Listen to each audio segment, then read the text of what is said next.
মা, আমাকে আমাকে শ্বাস করো না। তোমার সুখের জন্য কি আমাকে এভাবে শ্বাস করে দিবে? তুমি এটা কিভাবে পারলে? হ্যাঁ প্রিয় দর্শক, চুয়াডাঙ্গায় এমনই একটি ঘটনা ঘটে গিয়েছে হৃদয় বেদনাক, যেটা আপনারা শুনলে আপনার শরীরে পশম শিউরে দিয়ে উঠবে। যারা ভিডিওটা দেখছেন অন্তত ভিডিওটা আজকে শেয়ার করে দিবেন। যারা আমার চ্যানেল একেবারে নতুন অবশ্যই চ্যানেলটি সাবস্ক্রাইব করবেন।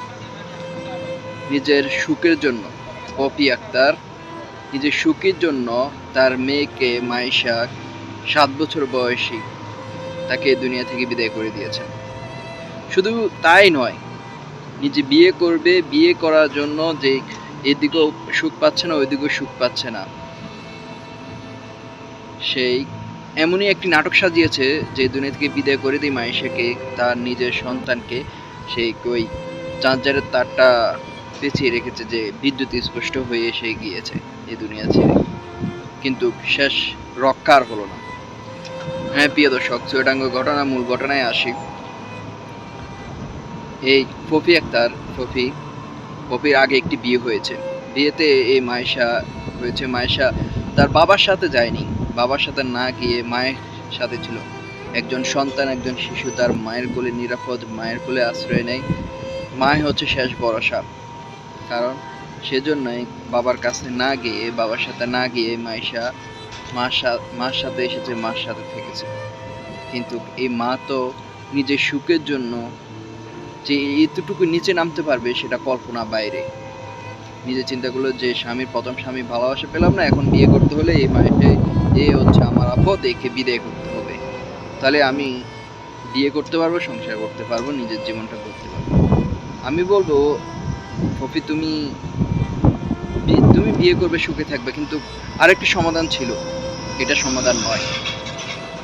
তারপর এই মাইশাকে, এই তার নিজের সন্তানকে পপি, হ্যাঁ আপনারা যেটা ভাবছেন এটাই, গলার মধ্যে হাত দিয়ে দুনিয়া থেকে বিদায় করে দিয়েছে। পরবর্তীতে এটি নাটক সাজিয়েছে, বিদ্যুৎ যে চার্জারের তার লাগিয়ে দিয়েছে শরীরের মধ্যে। পরবর্তীতে কিন্তু পুলিশে এটা তদন্ত করে যখন হাসপাতালে নিয়ে যাওয়া হয় মায়েশাকে, তারা বলে যে না, এটা বিদ্যুতের কারণে হয়নি, যে তাকে শ্বাসরোধ করে শেষ করা হয়েছে। এ ধরনের কাজ কেউ করবেন না। নিজের সন্তান সবসময়, সব জায়গায় আমরা দেখতে পেয়েছি আল্লাহর পরে কিন্তু মায়ের স্থান দিয়েছে, সম্মান দিয়েছে, মর্যাদা দিয়েছে।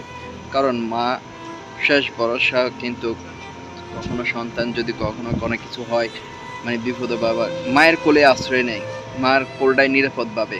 কিন্তু এখন সন্তানরা মায়ের কাছে কেমন নিরাপদ সেটা আপনারা দেখতেই পাচ্ছেন। দুঃখজনক ঘটনা।